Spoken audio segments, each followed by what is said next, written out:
Well, I've just got home after having lunch with the Prime Minister. It's a true story, and I'll tell you about it right now.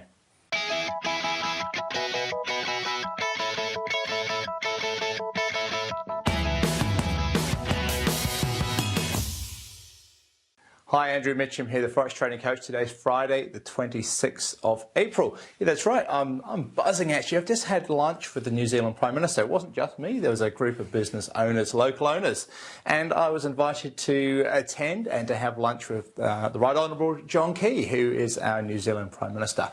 A brilliant person to listen to, a fantastic speaker, brilliant mind when it comes to numbers, talking a lot about governments overseas, about the world economy, budget deficits, and where he sees the whole shift in power in the world and in the whole global economic situation over the next sort of 10 to 20 years.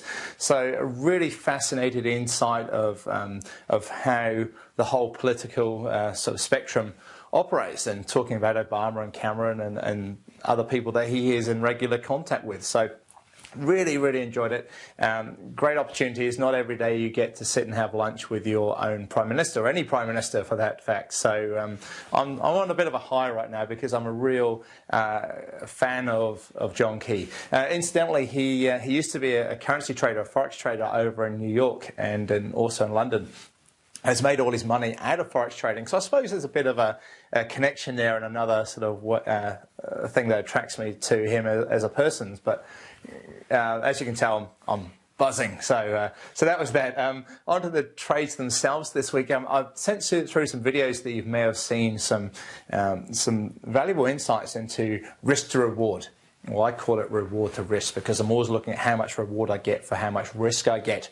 I sent through a video last Friday of a British pound Japanese yen trade that I took on the 4-hourly chart. It had a 4.7 risk to reward, or reward to risk. So in other words, I made 4.7 amounts of whatever it is I was risking. So let's say if I was risking 1% on that trade, I would have made 4.7% return on that trade.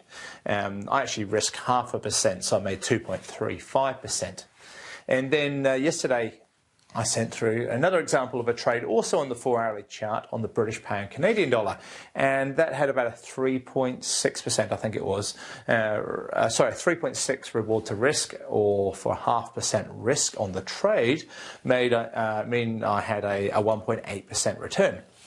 So a few things to learn from that. Risk to reward, obviously it's crucial. It's critical in your trading actually. It's so important. It's not funny. You really need to be looking for these trades that give you several times reward of the risk you're placing on the trade. What that means is you can be wrong more often than not if if your success rate is not high, and still make really good money.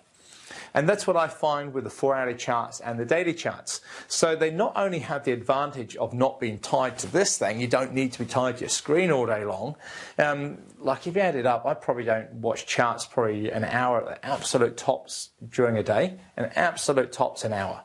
And still do really well from it. So you don't need to be watching charts all day. You don't need to be scalping 1 minute and 5 minute charts all day and night. It's just, you can do that if you want, but it's not necessary.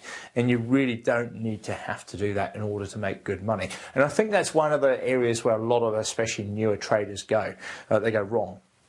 They think they need to go down and be scalping all the time, collecting all these pips, and frightened to go out the door in case they miss they miss a movement. Well, forget it. Trade less, enjoy your trading more, have less stress, and make more money. So to me, it makes logical sense doing that. So that's risk to reward. It also helps control your emotions as well. This week we've seen a pretty mixed week in terms of the currencies. Not a lot's really happened in terms of overall strength or weakness consistently throughout the week. Overall, I suppose you could say the New Zealand dollar's been the strongest performer out there. And also, we could well have seen the bottom in gold and silver. Hard to tell right now, but there's certainly been some good, strong, bullish movements back up in both gold and silver this week after the huge crash we had a couple of weeks ago. So that's all for now. I'm off to buzz a bit more about meeting the Prime Minister, and look forward to talking to you this time next week.